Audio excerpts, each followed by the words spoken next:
Bienvenue dans cette nouvelle édition de l'Africa Tonight. Au sommaire, la Cour constitutionnelle du Mali a rendu public ce 30 mai les résultats définitifs du second tour des élections législatives du 19 avril dernier, où le taux de participation était de 35,25%. Grâce à un recours, le parti au pouvoir passe ainsi à 51 sièges. Confirmation d'un premier cas de Covid-19 aux Comores. Faute de tests, aucun cas n'avait encore été reporté. Malgré les nombreux cas de pneumopathie recensés, le pays avait pourtant décrété des mesures préventives, et ce, dès février dernier. Et puis les appels au report de la Coupe d'Afrique des Nations se multiplient. Prévue pour janvier 2021 au Cameroun, la compétition ne devrait pas, selon plusieurs internationaux, avoir lieu en raison de la propagation du Covid-19. Mais tout d'abord, en Côte d'Ivoire, les deux grands partis d'opposition ont trouvé un accord en vue de concrétiser le retour à la paix et la réconciliation. Le Parti démocratique de Côte d'Ivoire, PDCI, de l'ancien chef d'État Henri Konan Bédié, et le Front populaire ivoirien, FPI, de l'ex-président Laurent Gbagbo, ont en effet signé un document cadre ce jeudi. L'enjeu est particulièrement de taille pour le FPI. La formation politique s'est scindée en deux factions. D'un côté, les Gbagbo-ouriens, GOR, qui ont boycotté les scrutins en l'absence de M. Laurent Gbagbo. Et de l'autre, les rénovateurs, représentés par l'ancien Premier ministre Pascal Affi-N'Guessan, qui participent à la vie politique. Pour l'heure, ni le PDCI ni le FPI ont indiqué s'ils présenteraient un candidat commun. Si les détails de la collaboration n'ont pas encore été détaillés, ce document cadre annonce toutefois l'association des plateformes Ensemble pour la démocratie et la souveraineté et la Coalition pour la démocratie, la réconciliation et la paix. Au Mali, les résultats définitifs du second tour des législatives sont désormais connus. Ils ont été rendus publics par la Cour constitutionnelle ce jeudi. Bien que peu plébiscité par les électeurs, le taux de participation atteignant les 35,25%, le scrutin du 19 avril pourrait donner lieu à de nouvelles alliances, le parti au pouvoir n'ayant pas acquis la majorité. Les précisions dans ce sujet de Grazela Tchakounté, commenté par Ange Bijounomenio. Le Parlement malien affiche de nouvelles couleurs.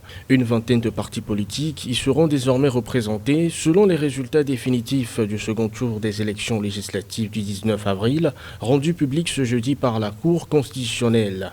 Grâce au recours introduit, le parti au pouvoir, le Rassemblement pour le Mali, rectifie le tir et passe de 43 à 51 sièges sur les 147 que compte l'Assemblée nationale. Le parti au pouvoir dans l'Assemblée nationale sortante n'avait pas la majorité à l'Assemblée nationale et dans cette nouvelle Assemblée, il n'a pas encore la majorité et je pense qu'il va jouer justement sur le jeu des alliances qui lui a permis d'ailleurs d'obtenir les 51 députés. Ce manque de performance du parti au pouvoir pendant ces législatives est un signal. Le parti au pouvoir en tête mais sans majorité.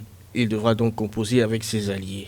Théoriquement, cela est possible grâce notamment au parti ADEMA, PASJ, qui arrive en seconde position avec au moins 22 députés, mais aussi grâce à la CODEM, le PARENA ou encore l'ASMA de l'ancien Premier ministre Soumeilou Boubé Maïga. Mais selon les observateurs, le résultat obtenu par le RPM est un signe qui ne trompe pas. C'est un signal d'alerte parce que les préoccupations majeures des citoyens, des Maliens, n'ont pas été prises en compte certainement. Et c'est pour cela que je pense il y a eu cette manque de performance donc du parti RPM à cette Assemblée législative. Des préoccupations qui tiennent notamment à l'insécurité galopante dans le pays. Une occasion pour l'opposition de se renforcer sur son leadership. Arrivé en tête dans la capitale Bamako, mais en troisième position sur le plan national, l'URD de Soumaïla Cissé boucle le trio de tête de ces législatives qui ont enregistré un taux de participation de 35,25%. Longtemps épargnés par la pandémie de Covid-19, les Comores ont recensé leur premier cas positif, cas officiellement confirmé par le président Azali Assoumani ce jeudi lors d'une brève allocution. Jusqu'à la semaine dernière, les Comores ne disposant pas de tests, aucun cas ne leur était imputé malgré de fortes suspicions dues à certaines pneumopathies. Krasela Chakunte, commentaire à Aïssatou Marnabari. Le président Azali Assoumani a dû se rendre à l'évidence. L'Union des Comores n'est plus épargnée par le coronavirus. Un premier cas a été annoncé ce jeudi 30 avril. Il s'agit d'un citoyen de 50 ans ayant côtoyé un ressortissant franco-comorien. L'état de santé du patient s'améliore progressivement et l'identification des personnes ayant été en contact avec lui est en cours pour remonter le plus possible la chaîne de contamination. Comme il est d'usage, une notification formelle a été envoyée à l'Organisation mondiale de la santé.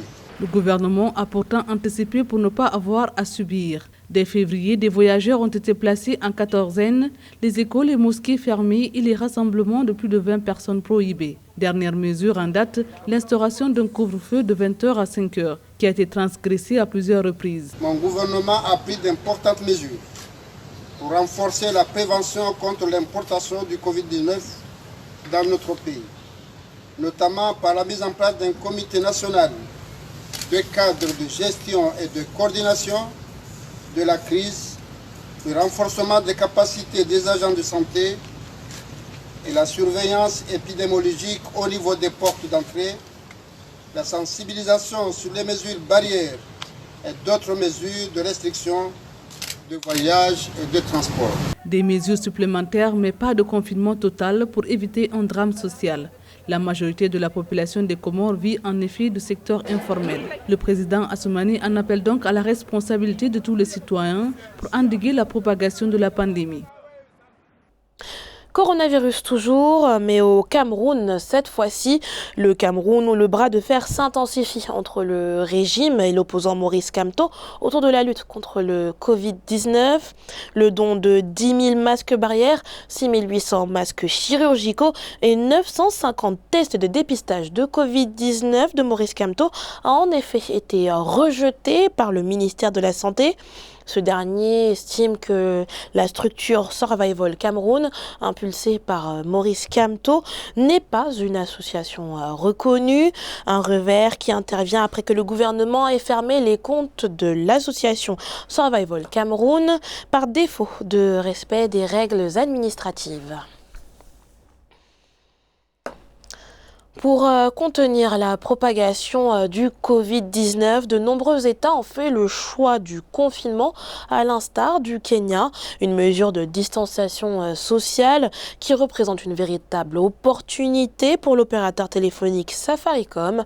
Safaricom, dont les profits ont été boostés par la data et le mobile money, dont la consommation explose ces derniers mois. Profits qui ont permis de consolider l'année financière 2020 qui s'est achevée le 31 mars dernier. Krasela Chakunte, commentaire à Aïssatou Marnabari.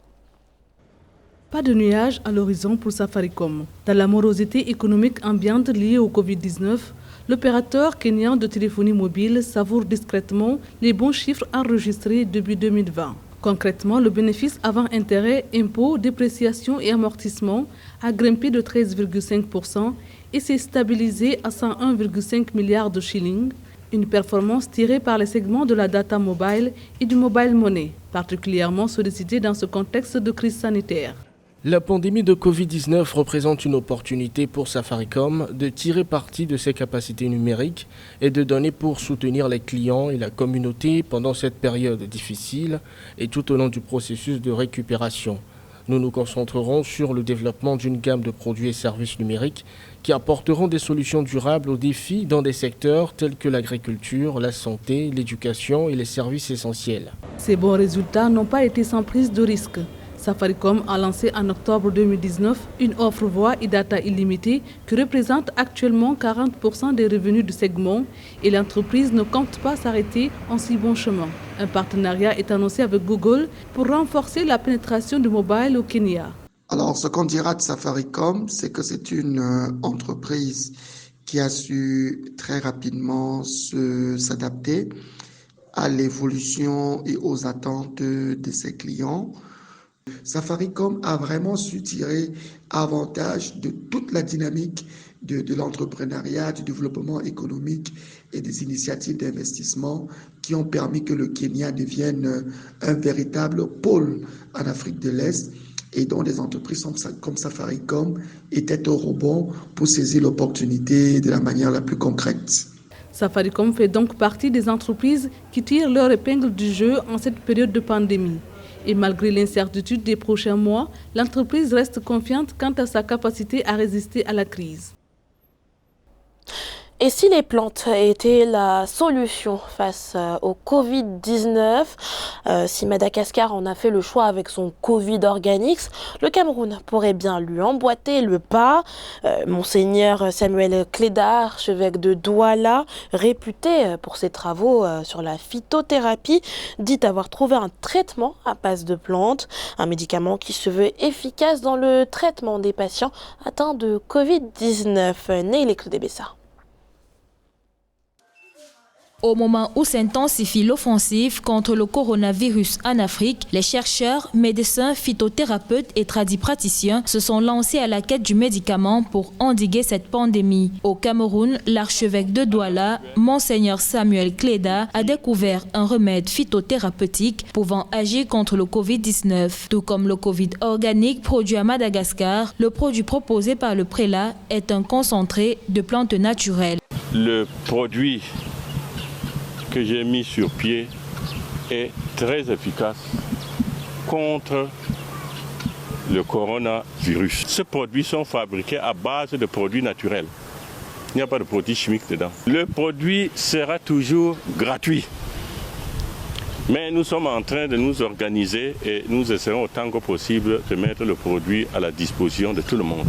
Gratuit. Dans mon idée, si nous réussissons à préparer le produit en grande quantité, je crois qu'on pourra, n'est-ce pas, sauver la vie de beaucoup de personnes. Pour l'heure, les autorités camerounaises, notamment le ministère de la Santé publique du pays, envisagent une collaboration avec l'archevêque métropolitain de la ville de Douala, reconnu pour être versé dans la pharmacopée depuis une trentaine d'années. Il sera question d'une rencontre entre ces deux acteurs pour évaluer ce médicament qui pourrait être une piste dans le traitement des patients atteints du Covid-19. À l'heure où nous sommes, et depuis à peu près un mois, nous avons suivi des malades. Toutes les personnes à qui on a appliqué le produit, personne n'est mort. Même dans les personnes dont l'état était déjà bien avancé, toutes ces personnes ont retrouvé la santé. D'ailleurs, parmi lesquels beaucoup de médecins, puisque c'est eux qui sont les plus exposés. Même si le traitement proposé par Monseigneur Samuel Cléda rétablit le bon état de santé du patient, le prélat reste prudent et préconise la poursuite avec d'autres essais cliniques approfondis pour tirer des conclusions plus affinées quant aux propriétés de cette formule afin de pouvoir affirmer avec précision si le médicament efface toute trace du virus dans le corps. La Coupe d'Afrique des Nations devrait-elle avoir lieu en janvier 2021 ? La question suscite de plus en plus de réactions. De nombreux appels au report de la compétition se multiplient. Appels de grands noms du football africain qui estiment que la CAN 2021, qui doit se tenir au Cameroun, devrait être reportée ou annulée en raison de nombreux changements de calendrier engendrés par la pandémie de coronavirus. Un sujet de José Douglas, commenté par Marcel Farba-Maroun. La CAN 2021 sera-t-elle à nouveau reportée ? La question se pose en raison de la pandémie de Covid-19 qui bouleverse les agendas sportifs à l'échelle mondiale. La compétition doit être organisée par le Cameroun entre le 9 janvier et le 6 février 2021. Rappelons que le Cameroun a entrepris des efforts considérables pour se conformer aux règles instaurées par la Confédération africaine de football en termes d'organisation de la compétition sportive africaine. Mais selon certains professionnels, le timing fait défaut. Je sais que la Coupe d'Afrique des Nations est importante et c'est bien pour les pays de l'organiser. Mais celle-ci, en 2021, je pense qu'elle devrait être annulée ou reportée. D'abord, ils ont dit que c'était en été, puis en hiver. Maintenant, nous avons le coronavirus, ce qui rend plus difficile de terminer les matchs de qualification. Il faut dire que l'impossibilité d'organiser la suite des éliminatoires en raison du risque sanitaire inquiète. Les 3e, 4e et 5e journées initialement prévues en mars et juin devraient être disputées entre septembre et octobre 2020. Un planning qui ne rassure pas. Mais juin pour les éliminatoires, c'est trop tôt pour le coronavirus. Parce que même si vous voyez, même jusqu'à présent dans les pays comme la Chine qui ont démarré là-bas, ils n'en ont pas encore fini avec ça. Donc je pense que moi, mon propre avis, je pense qu'il faut, pour les éliminatoires, pour le moment, il faut attendre. Outre l'international algérien Adlen Guedioura, plusieurs figures du football africain se sont d'ores et déjà prononcées en faveur d'un report de la CAN 2021. L'ex-international sénégalais El Hadji Diouf ou encore la légende camerounaise Samuel Eto'o. Les regards sont désormais tournés vers la Confédération africaine de football, à qui revient le dernier mot. Dans le reste de l'actualité, l'Afrobeat a perdu une de ses légendes. Le musicien nigérian Tony Allen s'est éteint ce jeudi à l'âge de 79 ans à Paris, en France. Batteur et directeur musical de son compatriote Fela Kuti, Tony Allen aurait succombé à un malaise. Si les causes de son décès ne sont pas encore connu, son manager Eric Tossé a affirmé qu'il n'est pas lié au Covid-19. On doit notamment à Tony Allen l'Afrobeat, un genre musical à part entière, mêlant le style highlife, la polyrythmie yoruba, le jazz ainsi que le funk. Tony Allen laisse à des milliers de fans éplorés une discographie riche, contenant une quarantaine d'albums réalisés avec le groupe Africa 70 à l'issue de 26 ans de collaboration. C'est la fin de ce journal. Merci pour votre fidélité. Dans un instant, une nouvelle édition de l'actualité sur Africa 24.